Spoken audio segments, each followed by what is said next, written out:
Hey, it's Jaden from Steamy Kitchen. I'm reviewing this product and I'm so excited to use it because this is a heat press. It's for heat transfer vinyl as well as rhinestones. And guess what? I have both of them because I actually have a small business that I started a couple of years ago, and it was custom face masks and custom t-shirts.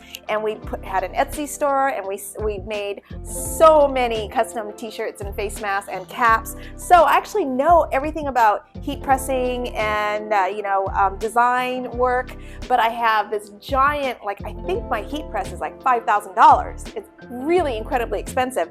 And I'm just about to sell everything, all of my equipment, because I'm done with that business. And I was just kind of lamenting, oh my gosh, I'm gonna lose my massive heat press that I'm so in love with. But then this company sent me this heat press. Let me show you the box.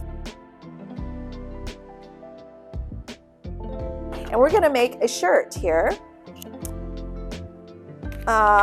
We'll see how this works. I set this at 305 degrees for 15 seconds, and it's going to be medium pressure. So, gosh, I think I'm doing this right. All right, we're gonna press this down. Countdown, I think you just press the R. 10, 9, it takes 15 seconds, 305 degrees. For vinyl, and then for rhinestone, I think it's 355. So I'm going to increase the heat to 355. Okay, so that's 15 seconds. And normally I let this thing cool, but I'm not going to let it cool. Look! Ta-da! Now, I do need my design was just a little bit big, so some of this came off, but guess what? I'm just going to press it here again. Just for a few seconds, and look at that. But we're not done, because we're going to put something in the middle, and we'll do it for another 15 seconds. All right, 5, 4, 3, 2, 1. Okay, let's see. I'm going to let this one cool. Let it cool, because you're supposed to let it cool, but I'm just not patient enough. Look at that! I cut this out using the vinyl cutter, the Cricut vinyl cutter. Oh my gosh, I'm so happy. This is for Dre. So I have this design, actually I'll show you the original design. I design these rhinestone transfers, and then I get them made, and then they ship them to me just like this. So this was the original design, but I butchered it because I didn't want the words bootables on there for this shirt. I just wanted the bowl with the steam and then steamykitchen.com. So I cut them out, and right now it looks a little wonky, but I think this is gonna work. Okay, I have this set at 355, and all I'm going to do is put my hand on this, push R, and then I'm going to do medium pressure, 25 pounds. I think that's medium pressure.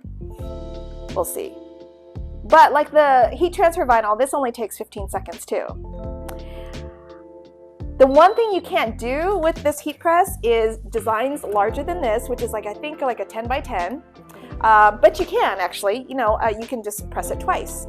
And then the other thing is caps with this heat press. This is just really for flat things, like a tote bag like this, or like a shopping bag. You can do those, anything flat. It does not come with a pad, insulated pad for you to work on. I just put a towel here.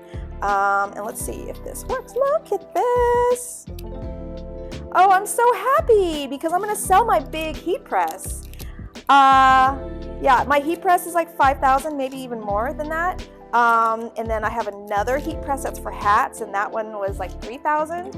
And I'm selling that equipment, and I was just really upset because I couldn't decide whether or not I wanted to sell it because I really love making shirts.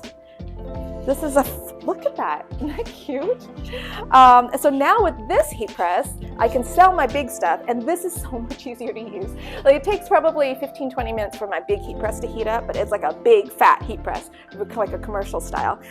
This really took like less than a minute to heat up. This is $99 on Amazon. It works really, really well. I love that it has a countdown. I love that it has a pressure sensor, so it can tell me if I'm doing heavy pressure or light pressure. And then, you know, you can adjust the temperature. It's perfect. So yeah, this is how you make your own t-shirt.